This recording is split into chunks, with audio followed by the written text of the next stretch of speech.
Boa tarde, meus amigos. Hoje, dia 10 de junho de 2022, são 16 horas e 5 minutos, e nesse horário nós fazemos estudo dessa obra, Obsessão e Desobsessão, de Sueli Caldas Schubert. Hoje nós vamos dar continuidade ao estudo do capítulo 2, que tem por tema companhias espirituais. Mas antes de nós iniciarmos o nosso estudo, eu vou pedir para nossa irmã Ana Brito fazer a nossa prece de abertura. Aninha, faz a nossa prece, por favor. E o som tá bom, né, gente?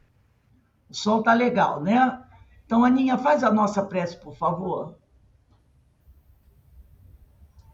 Pai, obrigado por tudo que tem nos dado, Senhor. Obrigado pelo dia de hoje. Obrigado pelo esse estudo. Nos ajude abrindo a nossa mente, nosso entendimento, para que nós possamos estudar e aprender muito, Senhor. Abençoe a Rose, abençoe a todos nós, os nossos lares, e aqueles que estão na nossa áurea, Senhor, que eles possam ser beneficiados também. E que a sua paz possa reinar em todos os lugares, Senhor. Obrigado, Pai. Muito obrigado. Graças a Deus. Graças a Deus.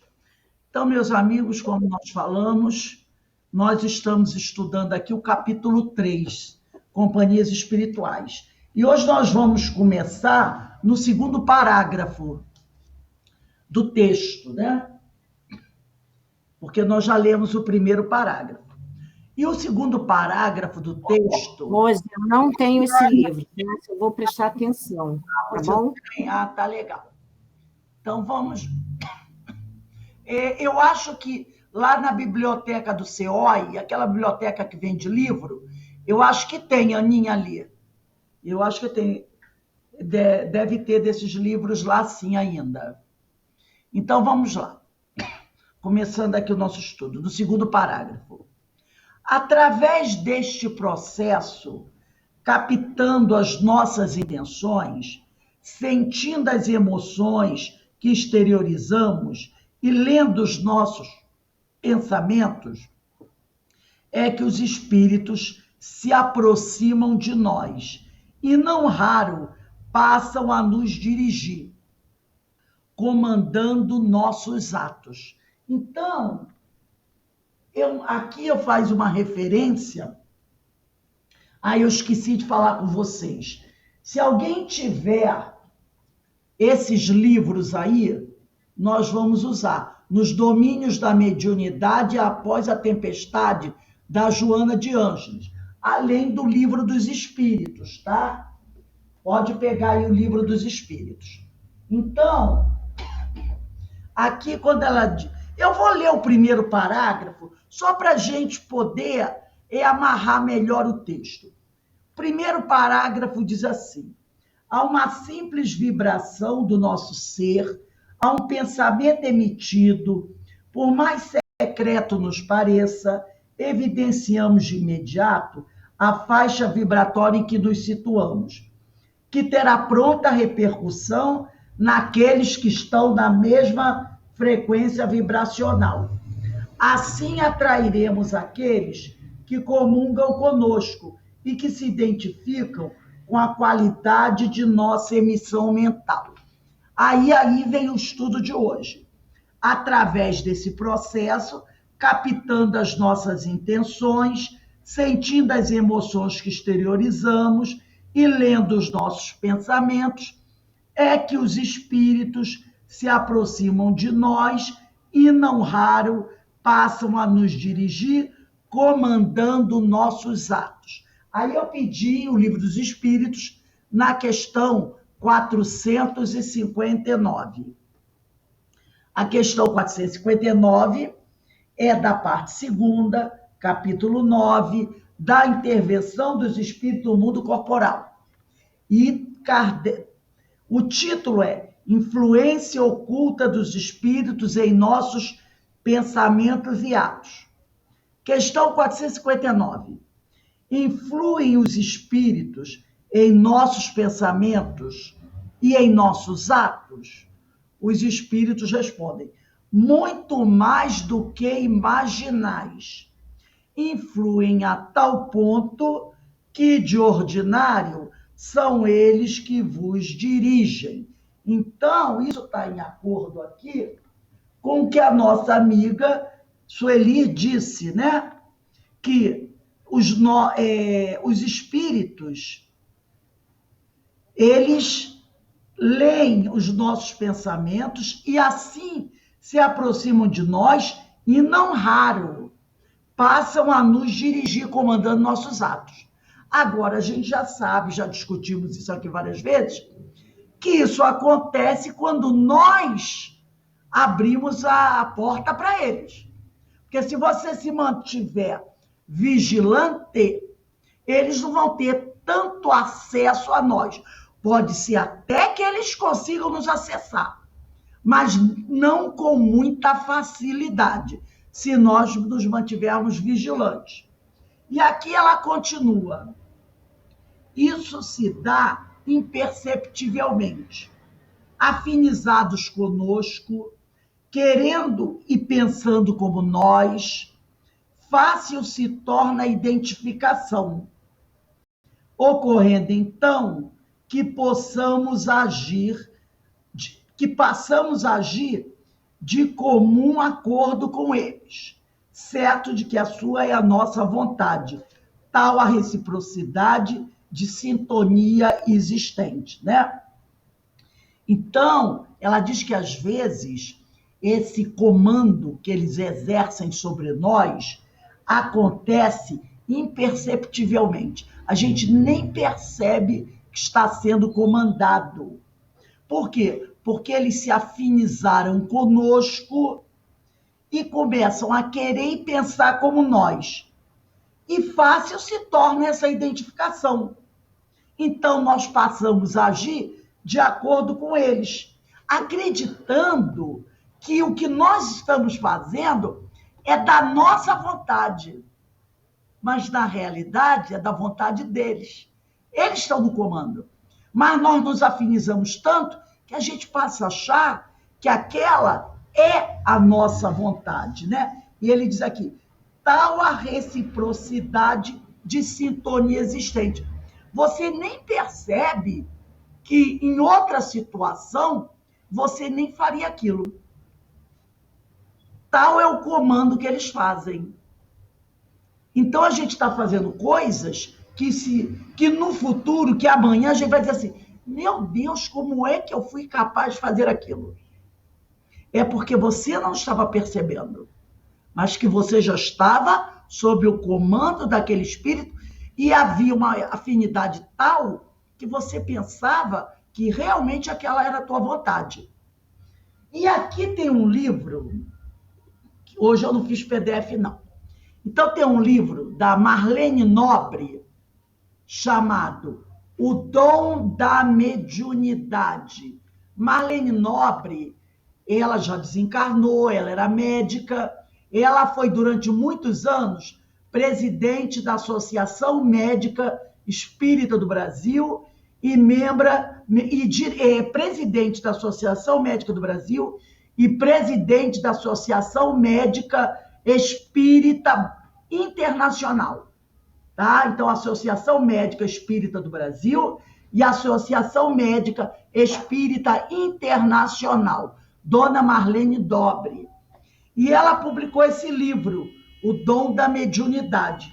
E eu trouxe aqui uma parte desse livro muito interessante, quando a doutora, né, Marlene Nobre, ela dizia assim: todo cuidado é pouco com as ideias nas quais vivemos mergulhados, porque elas estão diretamente ligadas ao teor dos pensamentos. Então, olha só, todo cuidado é pouco com as ideias nas quais vivemos mergulhados, porque essas ideias estão diretamente ligadas ao teor dos pensamentos. Relembremos A Lição de Albério. Albério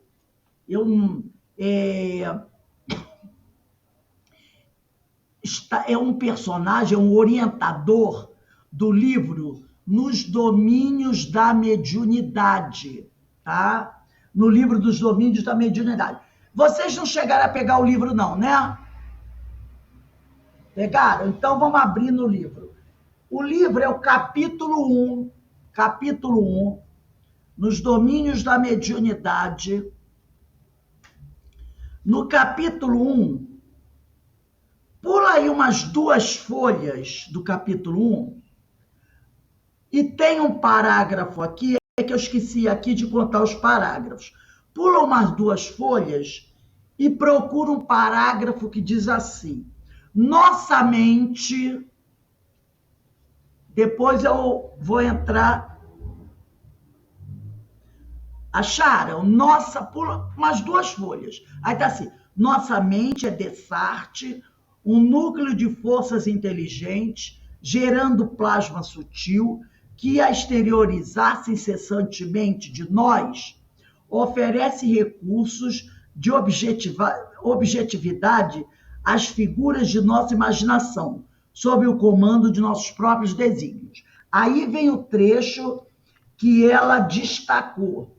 Ela diz assim: a ideia é um ser organizado por nosso espírito, a que o pensamento dá forma e ao qual a vontade imprime movimento e direção. Então, olha só que coisa interessante que ela está dizendo aqui. A ideia é um ser organizado por nosso espírito. Aqui o pensamento dá forma, então o nosso pensamento dá forma à ideia, e ao qual a vontade imprime movimento e direção. Então, olha só, a ideia é um ser organizado por nosso pensamento, por nosso espírito. Aqui o pensamento dá forma. Então, o pensamento, ele dá forma à nossa ideia. E a nossa vontade imprime a essa ideia que tomou uma forma, movimento e direção. Percebeu? Você tem uma ideia. O espírito, né? Você tem uma ideia. Essa ideia é organizada por nós, que somos espíritos.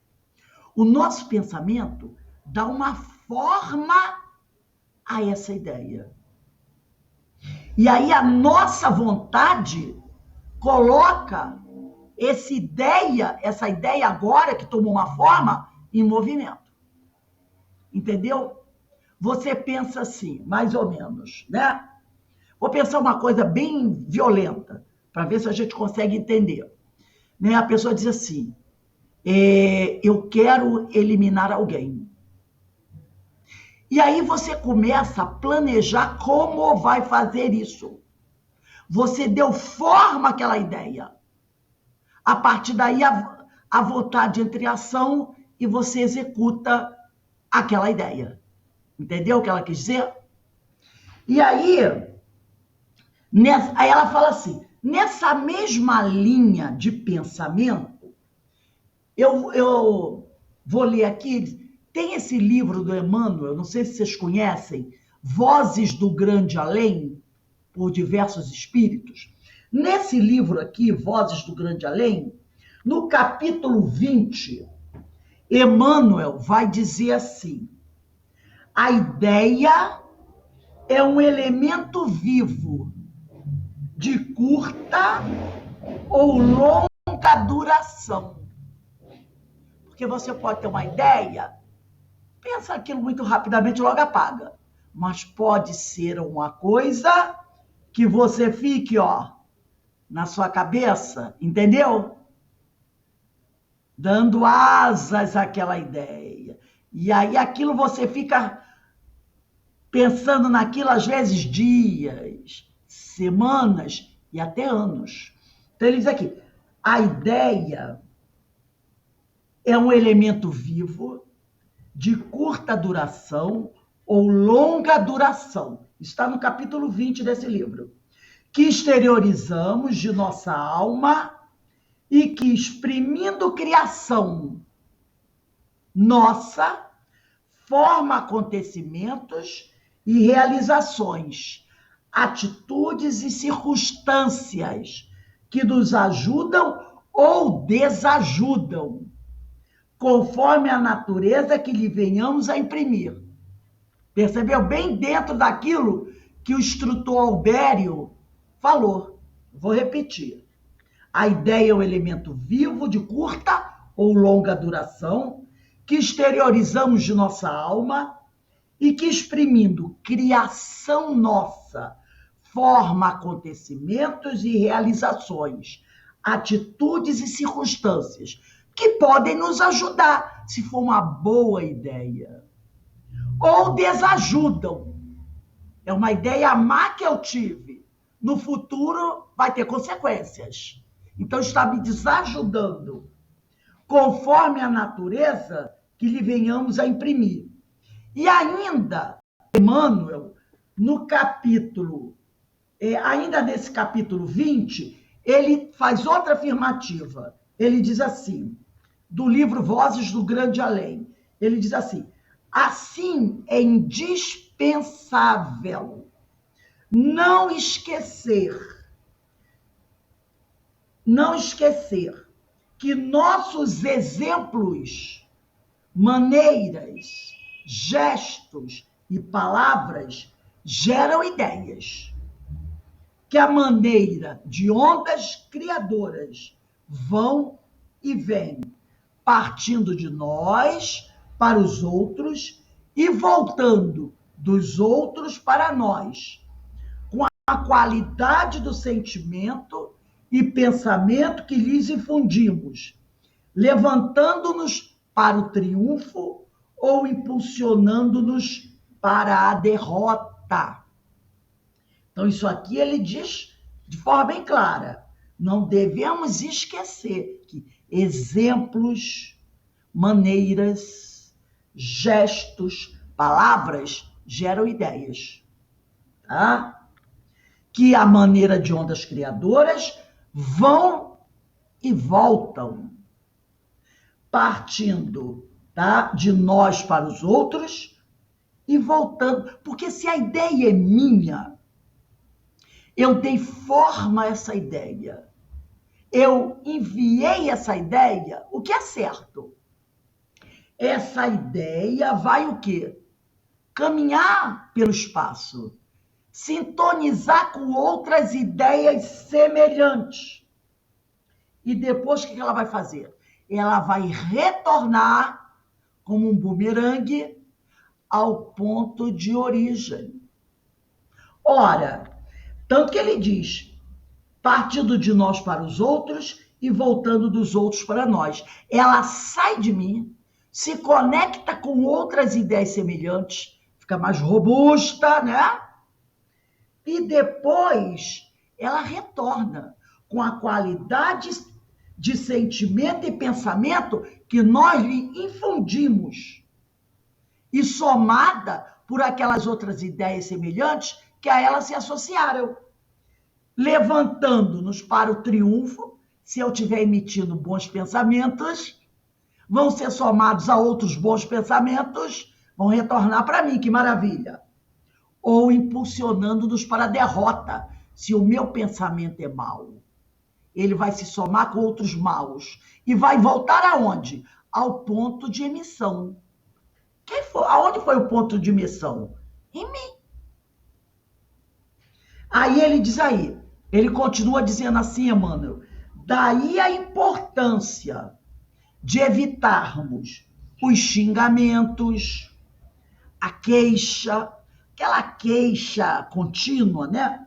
A irritação, o apontamento insensato, a gíria deprimente e a frase pejorativa, onde quer que estejamos, porque essas ideias servirão de inspiração aos que estão ao nosso redor. De repente, você pode estar inspirando mal a alguém. E muitas vezes somos obrigados a pagar um alto preço pela nossa invigilância, por sermos autores indiretos do mal. Então, tudo que é obra nossa me pertence. E eu tenho que assumir as consequências dessa obra. Eu não posso deixar que outro tenha vivas consequências. Por isso ele diz, nós temos que estar muito atentos a tudo que nós falamos, a tudo que nós pensamos, porque Paulo já dizia que nós estamos cercados por uma multidão de testemunhas. Quantas pessoas nos observam? E ao nos observarem, poderão gostar do que a gente está fazendo. Seja bom ou seja ruim. E se alguém gostar de algo ruim que eu estou fazendo, essa pessoa poderá adotar isso para ela. E tudo que ela fizer de errado a partir daí, eu sou o quê? Corresponsável. Porque fui eu que a inspirei a fazer aquilo. Percebeu? Como a coisa é complicada, como eu tenho que estar atenta para as coisas que eu estou fazendo, eu posso estar inspirando alguém. Se eu estou inspirando alguém a fazer algo bom, maravilha. Tudo que ela fizer de bom, de certa forma, eu também vou ter algum mérito. Mas se for o contrário, eu sou coparticipante daquele ato. Porque ela fez aquilo porque se inspirou em mim. Olha que coisa, né? Aí o Espírito diz assim, eu só fiz isso, eu nem tinha vontade de fazer isso, mas ela falou, eu achei interessante e fiz. Quebrei a cara. Entendeu? Então, a responsabilidade é muito grande. A gente tem que estar sempre muito vigilante. Vamos voltar aqui ao livro da Sueli. Aqui, ela diz assim, não entraremos agora na questão do livre-arbítrio sobejamente conhecida dos espíritos. Ele não vai mergulhar profundamente na questão do livre-arbítrio, porque todos nós, de certa maneira, já sempre tratamos disso. Se bem que é um assunto que a gente tem que estar sempre indo e voltando, né? Sabemos que a nossa vontade é livre de aceitar ou não estas influenciações, que a decisão é sempre de nossa responsabilidade individual. Então, vamos, Aninha, Ana Constantino, você está com o teu livro dos Espíritos aí? Abre a questão 845. 845.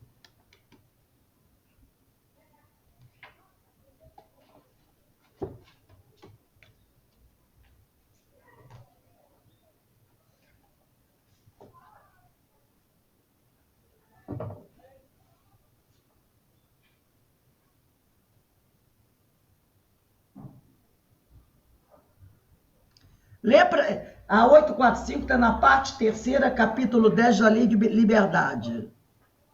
Tá, vou ler. 845.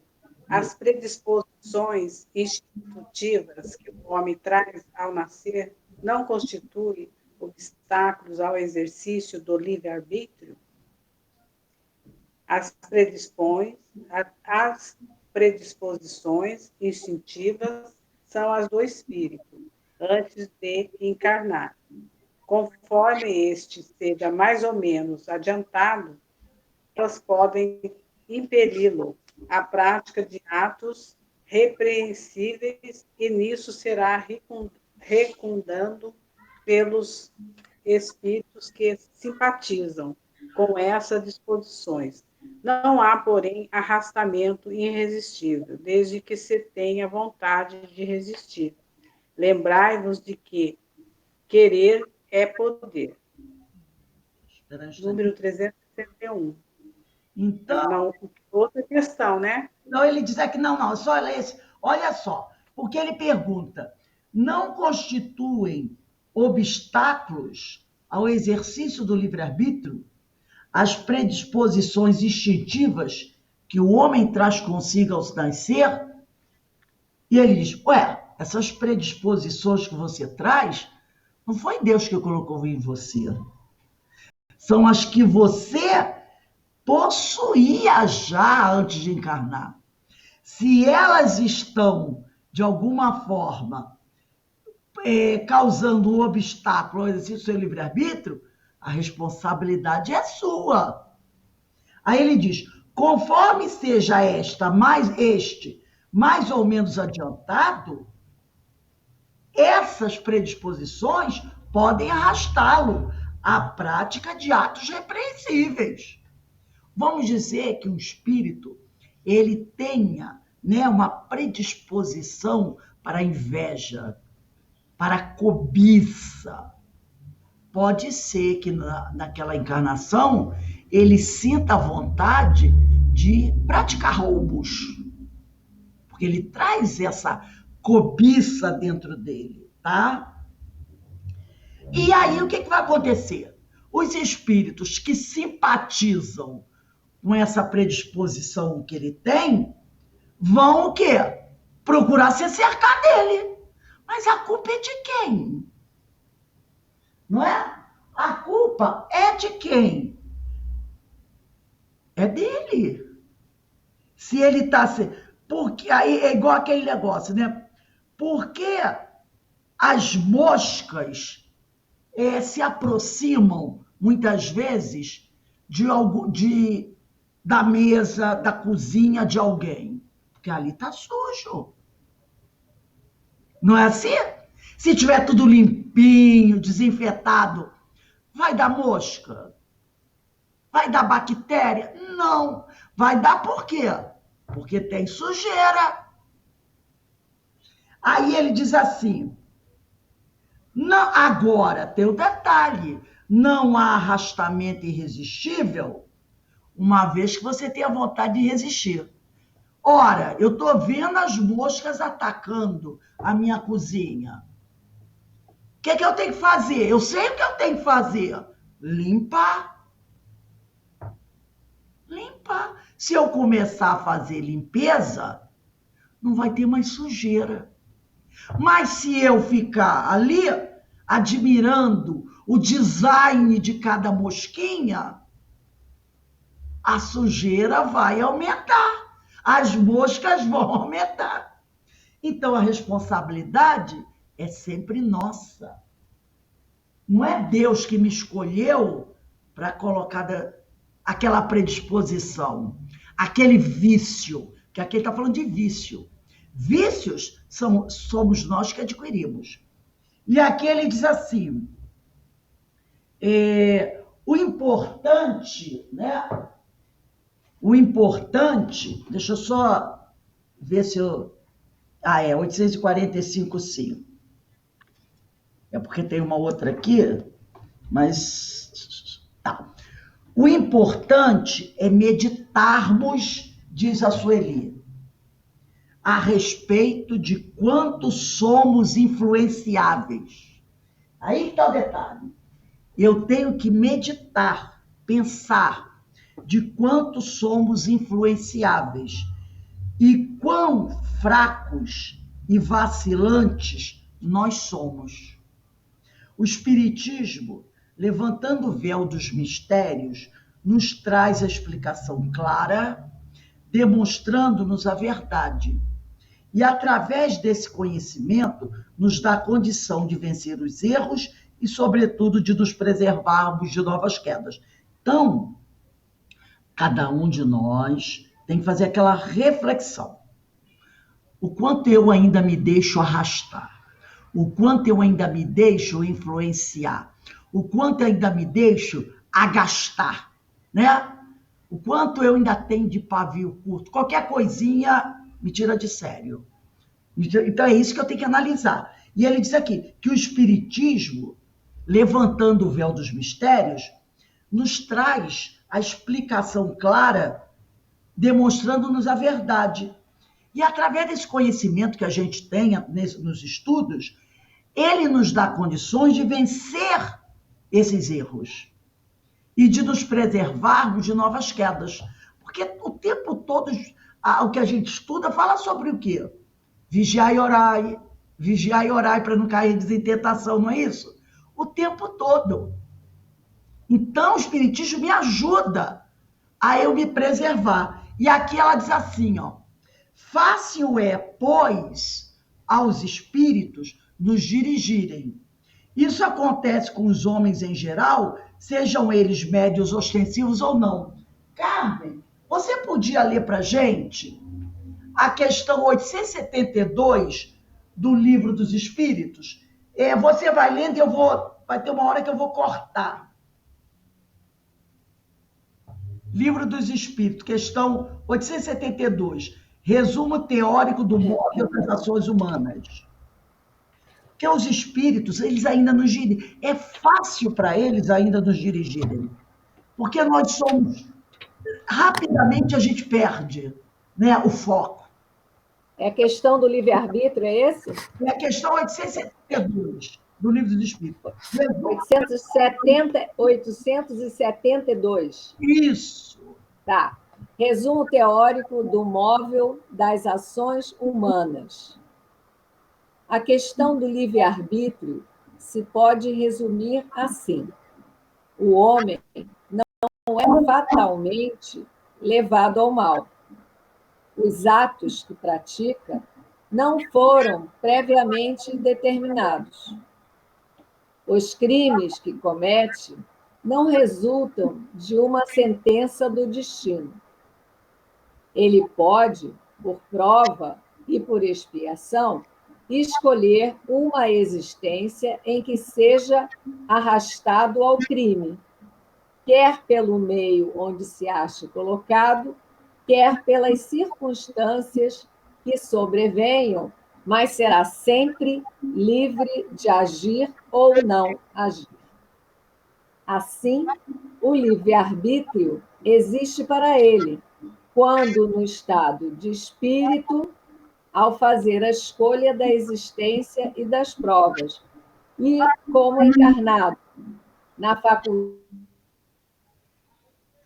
faculdade de ceder ou de resistir aos arrastamentos a que todos nos temos voluntariamente submetido. Cabe à educação combater essas más tendências. Falo-á utilmente, quando se basear no estudo aprofundado da natureza moral do homem. Pelo conhecimento das leis que regem essa natureza moral, chegar-se-á a modificá-la, como se modifica a inteligência pela instrução e o temperamento pela higiene. Desprendido da matéria e no estado de erraticidade, o espírito procede à escolha de suas futuras existências corporais, de acordo com o grau de perfeição a que haja chegado. E é nisto, como temos dito, que consiste, sobretudo, o seu livre-arbítrio. Esta liberdade, a encarnação não a anula. Se ele cede à influência da matéria, é que sucumbe nas provas que por si mesmo escolheu. Tudo bem, pode parar até aí. Então, esse finalzinho, ó, se ele cede à influência da matéria, se ele cede aos vícios, é que sucumbe nas provas que por si mesmo escolheu, tá? Então, nós somos sempre responsáveis por tudo que nós fazemos. Não há quem a gente botar a culpa, tá? Vamos voltar aqui no livro da Sueli. Ela diz aqui: É que, como médiums, todos somos sensíveis. Por isso que, muitas vezes, as pessoas se deixam arrastar, tá? É que, como médios, todos somos sensíveis a essas aproximações. E ninguém há que esteja absolutamente livre de influenciações espirituais. Quer dizer, você pode até ser contactado pelos espíritos, mas daí ceder à vontade dele é outro departamento, é outra conversa. Porque eles são atrevidos. Lembra aquela passagem onde Jesus conversava com Pedro? E Pedro, Jesus pergunta uma coisa para Pedro, Pedro responde. Aí Jesus faz um comentário. Aí Pedro, de repente, comenta alguma coisa. E Jesus fala para ele: afasta-te de mim, Satanás. Jesus não está falando comigo. Ele está ali dando duas advertências, chamando a atenção para dois. Primeiro, para Pedro, que se deixou influenciar por um espírito que estava próximo e tentou lisonjear Jesus através de Pedro. Entendeu? O espírito soltou, Pedro fez um tremendo elogio a Jesus. Jesus percebeu que aquilo não vinha de Pedro. Aquele elogio tinha uma intenção. De repente, aquele espírito estava pensando: quem sabe eu não toco e desperto a vaidade dele. Então, Pedro falou uma coisa que Jesus percebeu. E ele fala: afasta-te de mim, Satanás. Ele está, naquele momento, primeiro, advertindo ao espírito pelo atrevimento. Segundo, chamando a atenção de Pedro, que se deixou instrumentalizar. E Pedro caminhava com Jesus o tempo todo. Era médium, é claro, mas deu o quê? Uma vacilada. Então, todos nós podemos ser tocados. Todos nós, né? Somos médios, temos sensibilidade. Mas daí você deixar que o espírito te domine, tem um caminho. Então, ela diz aqui: fácil é, pois, aos espíritos nos dirigirem. Isso acontece com os homens em geral, sejam eles médios ostensivos ou não. É que, como médiums, todos somos sensíveis a essas aproximações. E ninguém há que esteja absolutamente livre de influenciações espirituais. Escolher a nossa companhia espiritual é de nossa exclusiva responsabilidade. Ah, mas o doutor Bezerro, Jesus Gonçalves, não me avisa? Aninha Brito, essa pessoa que você está andando não é de amor, não é do bem. Não. Aninha Brito não é mais bobinha. Ela já sabe se o outro é bom ou não. Se ela aceita andar com ele, é da responsabilidade dela. Porque ela já tem capacidade de discernir o que é bom e o que não é bom. E aí ela diz aqui: somos livres para a opção. Tá? Nós somos livres para a opção. E aqui no livro, nos domínios da mediunidade, no capítulo 13 dos domínios da mediunidade. Deixa eu ver aqui. Olha, quem for abrir capítulo 13, tem muitos parágrafos. Faz assim, pula 2 folhas, que é o parágrafo 33. Eu vou dizer mais ou menos como começa. Pula 2 folhas, procura um parágrafo assim: se persistirmos nas esferas... Achou, Ana? Ana Constantino está ali. Pula aí 2 folhas e procura um parágrafo. Capítulo 13, tá? Procura esse parágrafo. Se persistirmos nas esferas mais baixas da experiência humana, os que ainda jornardeiam nas linhas da animalidade nos procuram. Achou, Ana? Estou colocando na Constantina, achou? Ó, capítulo 13, pensamento e mediunidade. Pula 2 folhas. Você vai achar o parágrafo. Quer dizer, se persistirmos nas esferas mais baixas da experiência humana, os que ainda jornardeiam nas linhas da animalidade nos procuram. Ora, se você gosta de andar na lama, quem gostar de andar na lama também vai te procurar. Atraídos pelo tipo de nossos impulsos inferiores, absorvendo as substâncias mentais que emitimos e projetando sobre nós os elementos de que se fazem portadores. Aí, no outro parágrafo, ele diz assim, ó, imaginar é criar.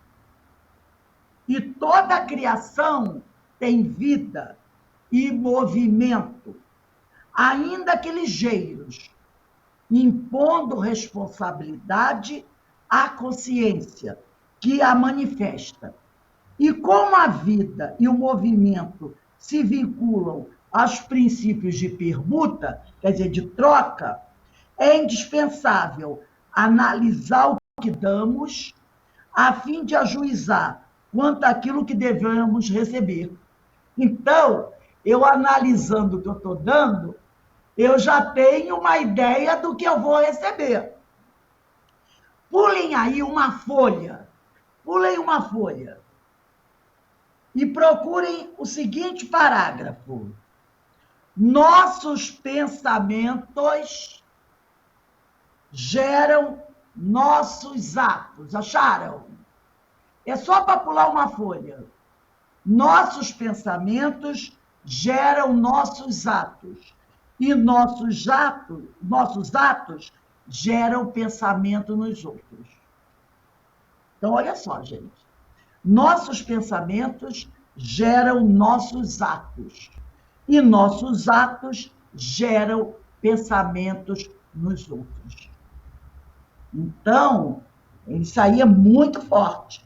Agora, vamos para o capítulo 15. Capítulo 15. Vai para o final do capítulo 15. Não vai ter o que errar. Vai para o final do capítulo 15. Última folha do capítulo 15. O capítulo 15 tem por título Forças Viciadas. Agora, você está no final do capítulo 15. Você vai voltar 14 parágrafos. Está no final do... O final termina assim, ó. O tempo, contudo, não nos permitia... Mas... Volta 14 parágrafos. Conta 14 parágrafos aí.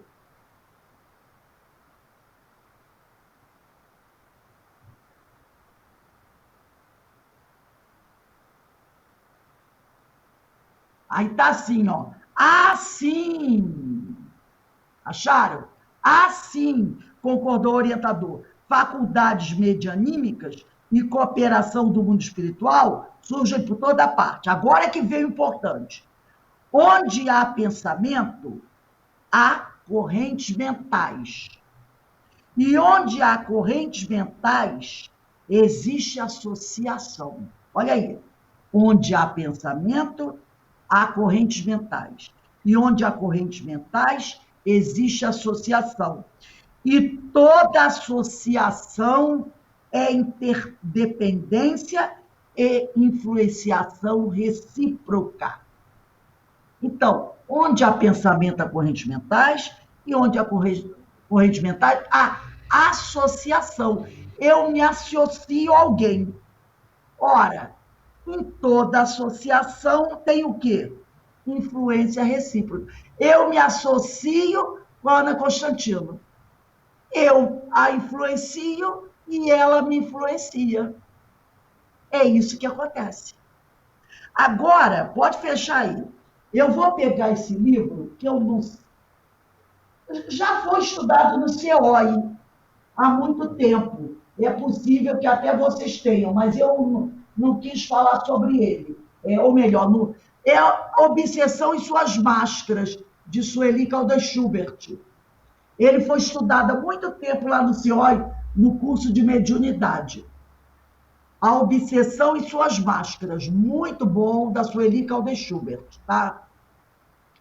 No capítulo 2, ela vai dizer assim, ela vai fazer um comentário sobre isso que nós lemos no livro Dos Domínios da Mediunidade de André Luiz.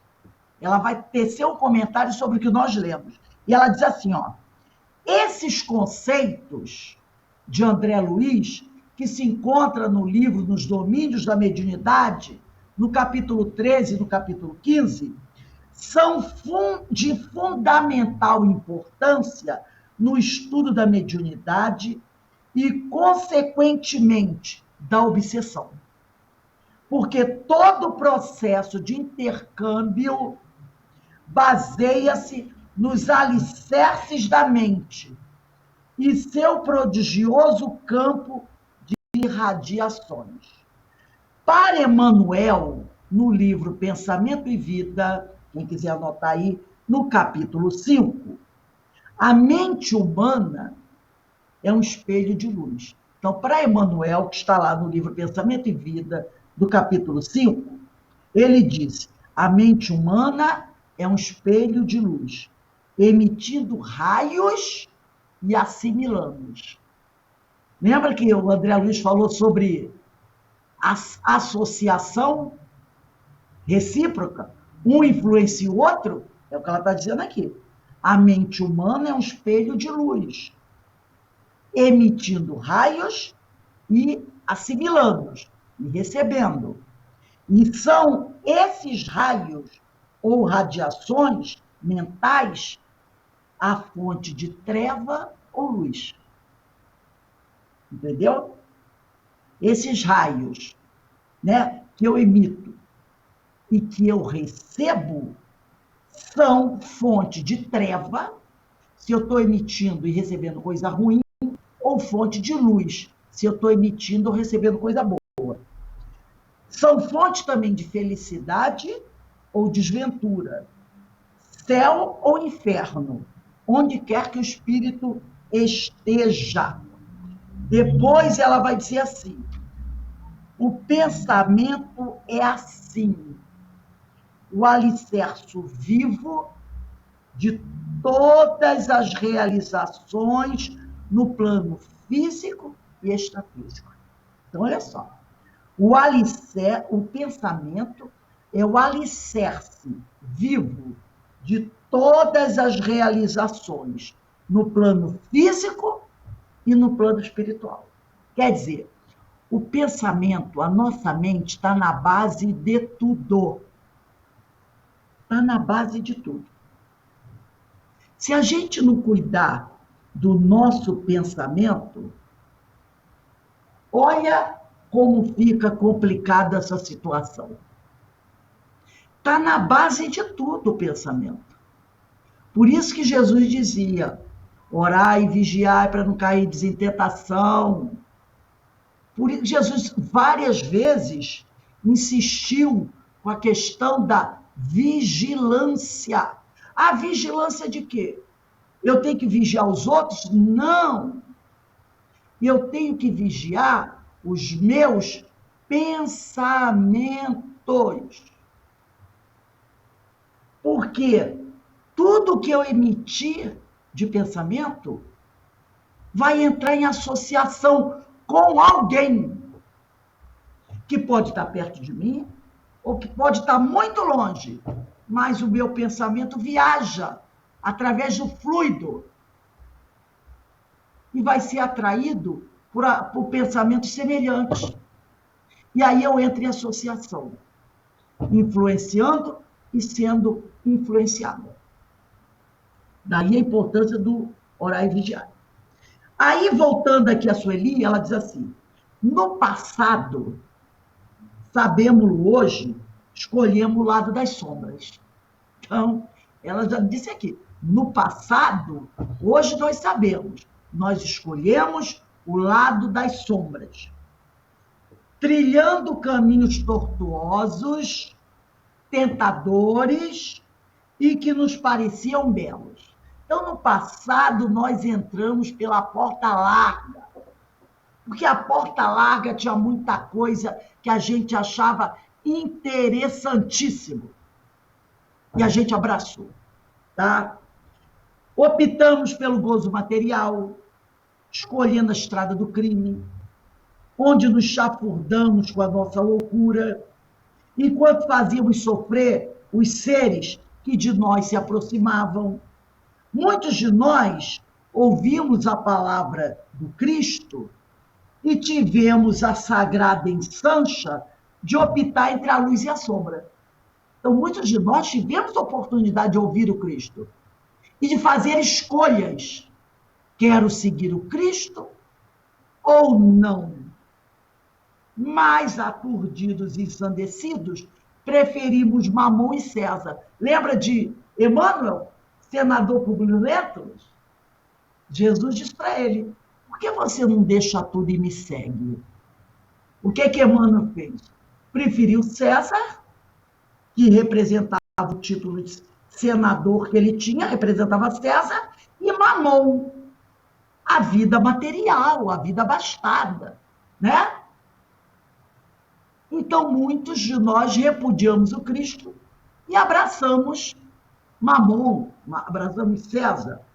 Após essa desastrosa decisão, que repercutiria em nosso mundo íntimo, em tragédias, de dores acerbas e sofrimentos prolongados, pelos séculos afora, fomos rolando, quais seixos levados pela caudal de águas turbilhonantes. O próprio Emmanuel falou o quanto ele se arrependeu de não ter aceitado o convite do Cristo naquela época, né?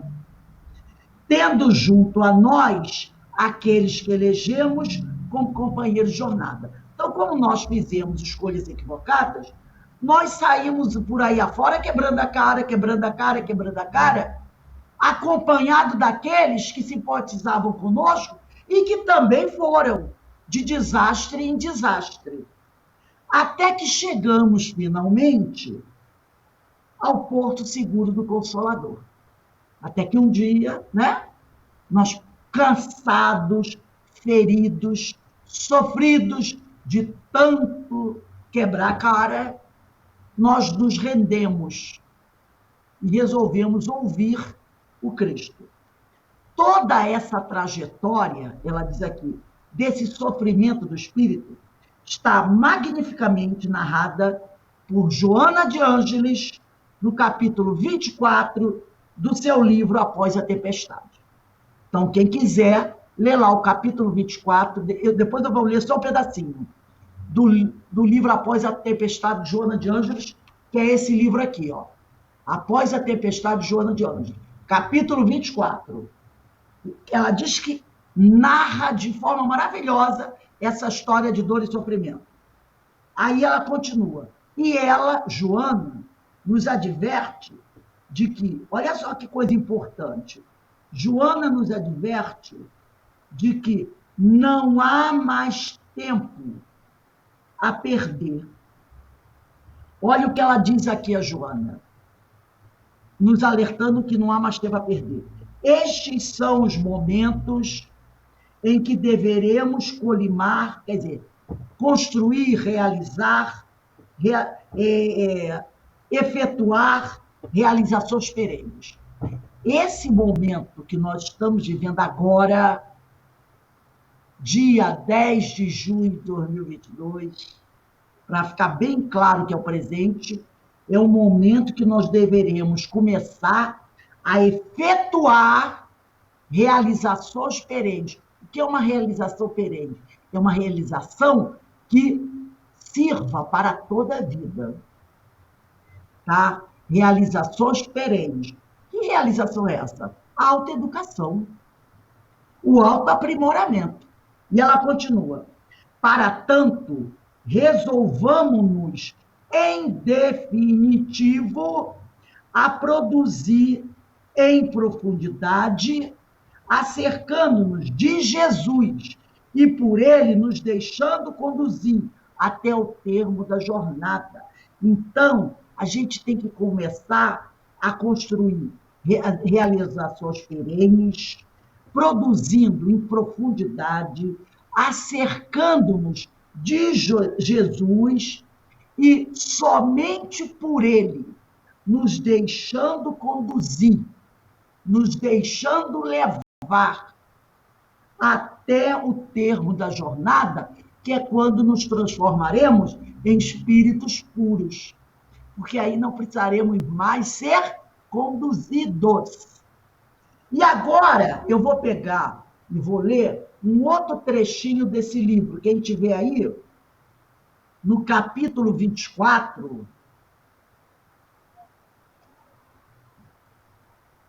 lá no capítulo 24, volta assim, umas 3 folhas do final.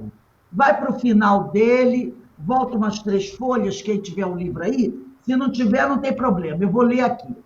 A Joana diz assim: adversários cujas matrizes estão esculpidas em nosso íntimo, em nosso interior, surgirão a cada passo, de dentro para fora, e incontáveis virão em cerco, de fora para dentro, colocando o cáustico da aflição no cerne dos nossos sentimentos. Olha só, adversários cujas matrizes estão esculpidas em nosso ímã.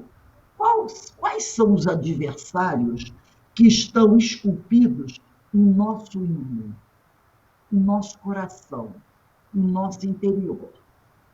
Nosso orgulho, nossa vaidade, nosso egoísmo. Quer adversários piores que esses? Esses 3 adversários estão esculpidos em nosso íntimo. E eles vão surgir a cada passo, de dentro para fora, causando-nos transtornos. Agora, tem outros adversários que estão à nossa volta, de fora, tá, para dentro, que também vão nos procurar para acertar as contas, causando-nos aflição no cerne de nossos sentimentos. Tenhamos paciência e vigiemos. Somente resgatamos o que devemos. Qualquer dor e sofrimento que eu venha sentir, eu não tenho para quem reclamar. Nem dos adversários que estão dentro de mim, que irão sair, ou dos adversários que estão fora de mim e que irão me alcançar. Eu tenho que ter paciência, eu tenho que vigiar, porque eu só vou resgatar o que eu devo. E ela diz assim: apenas seremos atingidos nas fraquezas que necessitamos fortalecer.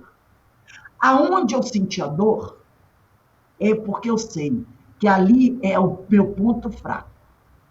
Então, é ali que eu tenho que trabalhar para fortalecer. E ela vai dizendo assim: aliciados pelo Senhor, à semelhança dele, encontraremos resistência para superar dificuldades e vencer limitações que nos retinham até aqui na vanguarda. Então, o Senhor vai me procurar. Ele vai me convidar a estar com ele. E se eu me unir a ele, tá? Eu vou conseguir me fortalecer para superar todas as dificuldades, vencer as minhas limitações essas que me deixavam no pó da estrada, tá? Que me retinham lá na estrada caída no chão. Porque só Jesus tem condições de me dar forças para eu poder resistir às tempestades que vão me alcançar. Entendeu? E aí a Sueli termina o texto dizendo assim: eis a opção que o Espiritismo nos faculta, nos oferece agora. Escolha consciente, amadurecida. Escolha feita por quem já sabe e conhece. Por isso mesmo, muito mais responsável. Então, o Espiritismo, ele me faculta agora uma escolha. Eu tenho que escolher o que eu quero fazer, com quem eu quero caminhar, a quem eu quero ouvir. Porque eu já sei o que eu devo escolher. Eu já sei a quem eu devo seguir. E por isso mesmo, essa minha escolha é mais responsável. Porque depois que eu escolher, eu não posso abrir mão da escolha. Se eu decidir seguir Jesus, eu não posso lançar mão da charrua ou olhar para trás como a mulher de Ló que virou estátua de sal. Lembra? Que Jesus salvou a família e tirou a família lá de Sodoma? Que a cidade ia virar fogo? E ela, depois de aceitar e seguir, parou e olhou para trás. E se perdeu. Então, que a gente saiba fazer essa escolha, mas consciente de que depois que nós fizermos a escolha, não podemos olhar para trás. É seguir sempre em frente. Alguém gostaria de fazer algum comentário sobre esse estudo? Sobre o que nós conversamos? Socorro! Socorro, Rose. A gente, olha só, a gente pediu, como está no Livro dos Espíritos, pedimos prova para que a gente pudesse resistir. Pedimos. Aí já começou. Pedimos, assinamos embaixo, sem letrinha pequena, com letrinha grande até. E agora, essa escolha, tudo isso aqui, todo esse material, não tem onde, a responsabilidade é muito grande, nossa. Muito grande. É muito grande. Não tem, olha, não tem desculpa. Não, a gente não tem desculpa. Lembra A gente que diz assim: a quem muito foi dado, muito será cobrado? Não é brincadeira, não. Não, não é brincadeira, não. A gente não tem desculpa, pessoal.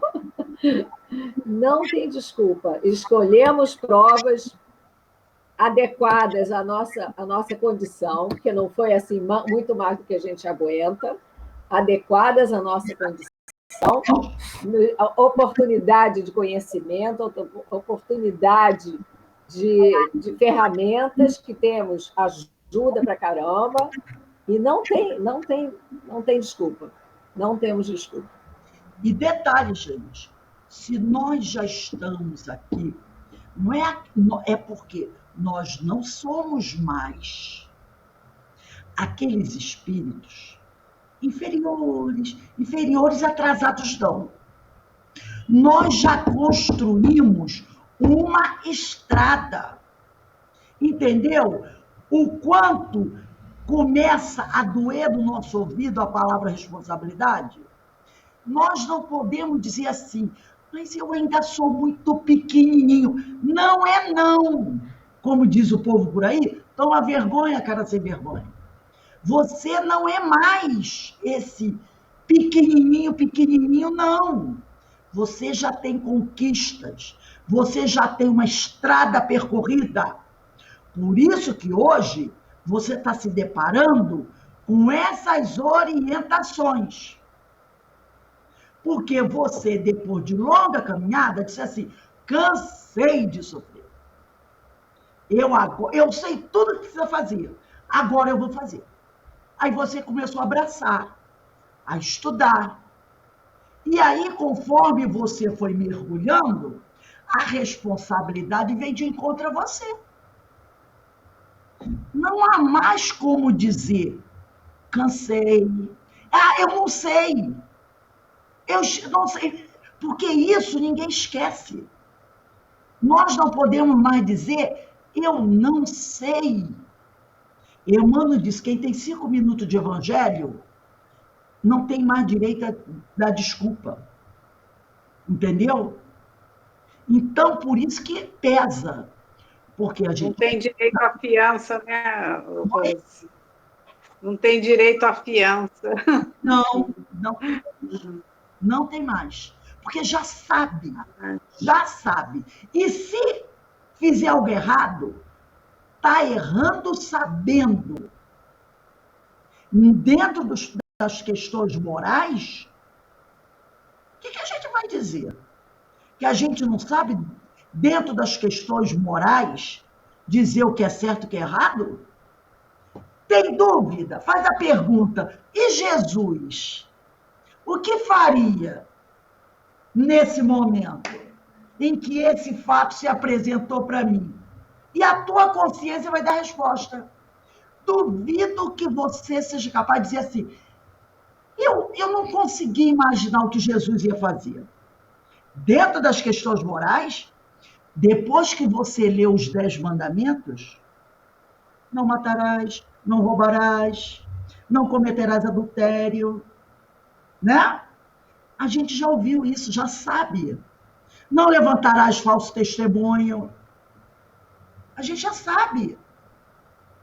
O que dentro das questões morais eu posso dizer que eu não sei o que é certo e o que é errado? É só, como eu falei, joga a pergunta. E se Jesus, alguém apresentasse para Jesus, o que ele diria? Eu sei a resposta. Eu sei. Por isso o peso da responsabilidade que a gente já sente há muito tempo nas costas. Por isso que a gente pediu essa reencarnação atual. Por isso que a gente buscou a doutrina, que é o cristianismo redivivo, e a gente sabia, eu preciso estudar evangelho.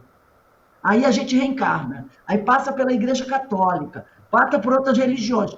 Mas aqui ainda não está falando aquilo que eu preciso aprender e ouvir melhor.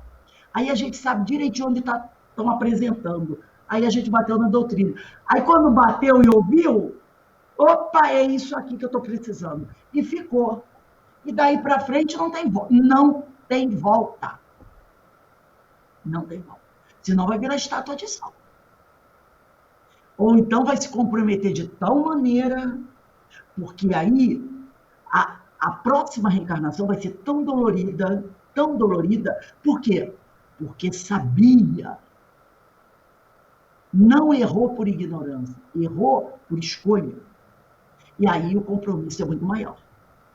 Quando a gente escolhe César, escolhe Mamon, sabendo quem é César, sabendo quem é Mamon e sabendo quem é Jesus. É muito mais grave, né? Então, mas ao mesmo tempo a gente sabe, e isso deve deixar a gente feliz, que a gente finalmente encontrou o caminho. Porque antes a gente estava perdido. Eu encontrei a trilha. Agora é só seguir nela. É só seguir nela. Porque eu sei que o mestre está na frente com a candeia, iluminando o caminho que a gente tem que prosseguir. E se a gente olha para o mestre, a gente não se perde na escuridão, porque ele é luz. Ele é luz. E a luz ilumina e afasta as trevas, não é? Então tá tudo bem. Então vamos encerrar o nosso estudo de hoje. Eu vou pedir para a nossa irmã Carmen fazer a nossa prece de agradecimento. E quando for 17h30, a gente começa a estudar as parábolas de Jesus, que também tem muita coisa para nos orientar. Socorro! Oh, Deus, Senhor, tanto lhe agradecemos por essa oportunidade, por esse despertamento, por essas luzes que nos rodeiam, esses mensageiros abençoados que nos trazem a certeza do caminho, dessa trilha que devemos caminhar, seguros, firmes e sabedores de que o caminho é esse mesmo, que Jesus está lá nos aguardando e Ele sabe que somos capazes, que estamos preparados, que é o nosso momento. Que Jesus abençoe nossa amiga Rose, que é essa desbravadora aí que nos traz tanto conhecimento, tanta oportunidade para a gente cada vez mais refletir, cada vez mais ter a certeza desse caminhar seguro. Que Jesus abençoe a sua família e que possamos estar nessa caminhada com essa firmeza, com essa coragem e com essa determinação sempre. Graças a Deus. Graças a Deus. Aí aqui, ó, peraí só um minutinho.